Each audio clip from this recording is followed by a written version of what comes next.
Connor Bedard, I mean, it just seemed like it was only a matter of time, and just to see him hit that hat trick tonight. Yeah, and for me, like, I think Connor's had a great start to the year.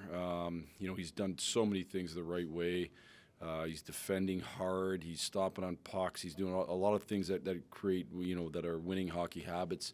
I think he's had a lot of he's created a lot of offense that hasn't always ended up in goals necessarily, whether it's him or making a pass. It just hasn't, for whatever reason. But there's been certainly those opportunities where he's for nights like this, and so for him to get rewarded for that, I think is great.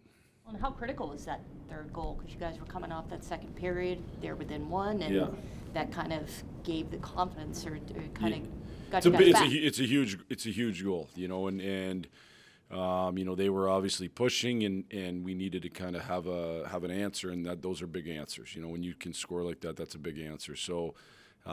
Again, I thought it was. I think it's just kind of been a culmination of I think a really good start for Connor, to be honest with you.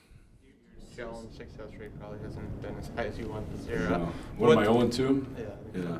What kind of? Obviously, you took a time out and looked at it closely. You guys thought it was worth. Yeah, I would challenge what was the other one against Vancouver? I'd do that all day, every day. Still, again, you tell me, I'll challenge it all day. This one I probably wouldn't. We probably ultimately, when I looked at it, probably when I rewound it a little bit longer, you're kind of whatever. You're looking through different stuff, and there's a lot of stuff that goes on, and the puck travels. Those are the hardest ones, the possession and control. But when I looked at it in between periods, I don't think I would have challenged. That's on me. How big was that kill then?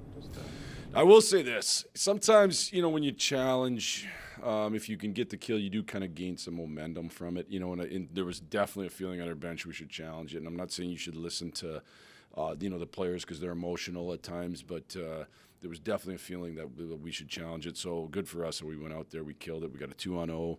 Didn't score on it, but we got a 2-0. And so sometimes it's a bigger thing than just whether you win or lose the challenge. Obviously, we get scored on there. It's a tough look. Or tough result, not look. I don't care about looks, but I did think we get a little momentum after that. But I told the linesmen after in the third, they made the right call. With Connor, he used to take a lot more chances, and just it wasn't playing the way he's playing this year. Did you guys say something before the year started? I mean, I know it's your first year here, but he's playing, like you said, more winning hockey. Was that something that you guys tried to instill in him before the year started?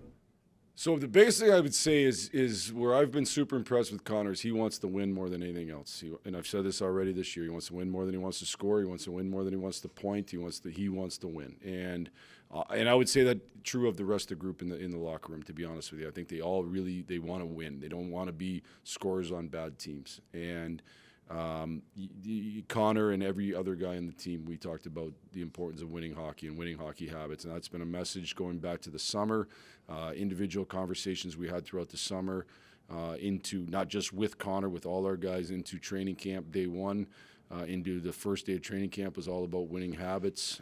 That's what we're trying to instill here, and for me, that's going to help lead to long-term success.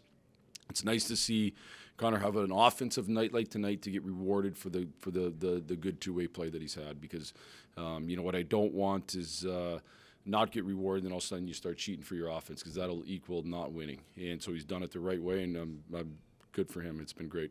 Is there a common theme to these second periods? Oh, that's a really good question. We just talked about it. As a staff, we got to kind of do a deep dive and see why we struggle in the second. It seems like we get hemmed in more on our end in the second than we do in the first and third. And if I had the answer, we'd have it fixed. You know how that goes. For whatever reason, we don't seem to break the puck out as well out of D-zone coverage specifically, and then we just get hemmed in for way too long. So it's something we got to look at, something we got to make sure that we try to figure out and get an answer for. How big is it to get 2 points tonight ahead of the road trip instead of the other way around? Well, I think it's big in a couple ways. Like, it's the third kind of time we've had a team coming in here on a back-to-back, and we played a really good first. And you don't want to keep squandering those opportunities to get those 2 points. And I'm not saying those are easy wins. That's not the case, but when you do have a really good first period, you want to then make sure you kind of get it done. So I think that's a huge thing. I think going on the road, obviously, it'll be a tough trip in Western Canada. There's a lot of good hockey teams. It's harder to win on the road in this league, and so I think it's great to get those 2 points.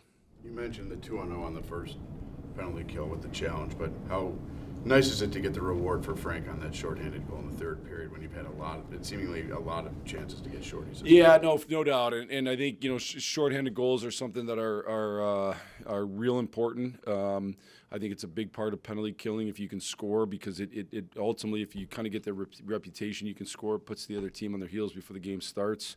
And we have had chances, we haven't done it. So it was great that he was able to kind of accelerate like he can accelerate and get that goal. Say during the timeout. Honestly, we were more just looking at the one thing I said was just to remind our guys we're up 4-3.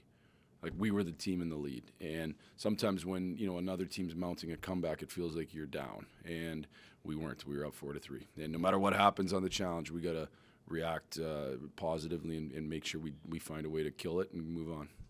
You obviously don't want to have penalties, but your penalty kill has been really good all season. Is there like a sense of comfort that you have when you go on that penalty kill with that? No.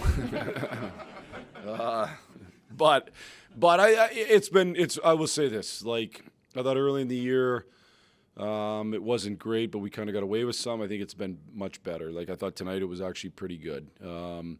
So we did a little bit better job at not taking penalties tonight. We need to continue to do a better job not taking penalties. But certainly, the kill, I think our guys are gaining confidence in it, so that's a positive factor for sure, and just continue to gain confidence matters a ton, and whether it's special teams or individual players, and so good for our kill. Can you comment on Colton Dock's play tonight? Well, I think Docker's done a good job, really, the last 2 games. I think he's, I thought the last game, his first period, was really good. Like, I thought he did a lot of things that power forwards do. Tonight he's at the net. I thought he's done it. He's been physical. I think he's like in the top 5 in hits in the league. All those things that are important that don't always show up in the score sheet. I know for him, it's probably the score, it helps him kind of that confidence in it, and it's an important factor. But I think Colton's done a good job. I've been a fan of kind of his approach and what he is, and he is different than a lot of our players. He's a big, strong power forward. What does it say both about Tyler Bertuzzi as an individual, but also kind of the camaraderie that you have in the room, that when things got chippy there in the third period, coming back from dealing with something that kept him out of action, that he would be one of the guys that jumps in as aggressively as he did there? I've been around Tyler a long time. Tyler's a foxhole guy, man. I'll take him all day, every day, on any team I ever coach. He's a foxhole guy, and you want him in your foxhole, and he'll stick up for himself, stick up for his teammates. He kind of embodies what we want to be as a group, So it was honestly really good to have him back. It was good to have him in, and he's a big piece of what we want to be here. And I've been really, really impressed with him and his start and what he's done and his approach. Again, I've known him a long time. He's been dialed in this year for sure. The upcoming road trip is longer than usual.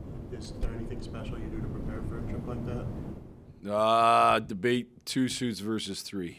And I'm going to probably go 2. There's nothing, ultimately, we're not going to practice tomorrow, so we'll meet at the plane. Hopefully, you just got to kind of go through it. I mean, it is what it is. Like, it's just part of it. I don't mind long road trips, to be honest with you. I think the ones that are harder when you're constantly bouncing back and forth, so going on the road for a while you kind of get in the mode of it and everybody. So there'll be zero excuse for us on the road. We got to go find a way to have success. McKay traveling with you, I Yeah, he's traveling. I would say, definitely still day to day. Hope he's available on Thursday. Spencer Knight done anything that surprised you, or is this like, he doesn't have a ton of NHL experience, but he looks like a veteran? Yeah. First off, I think Spencer has benefited from spending time in Florida and spending time with Bobrovsky, spending time with that team. I think it really helped him, kind of shape what's important in just his approach, and he's added really good insight to me of what that winning hockey that they've done there looks like. I think I always knew he was really athletic, going back to his days at the national team development program where I watched him play a good amount. But he's also very calm in the net. That's probably, if you ask me what surprised me, it's that he's done a really good job of being calm, but then using his athleticism to make big saves at big moments.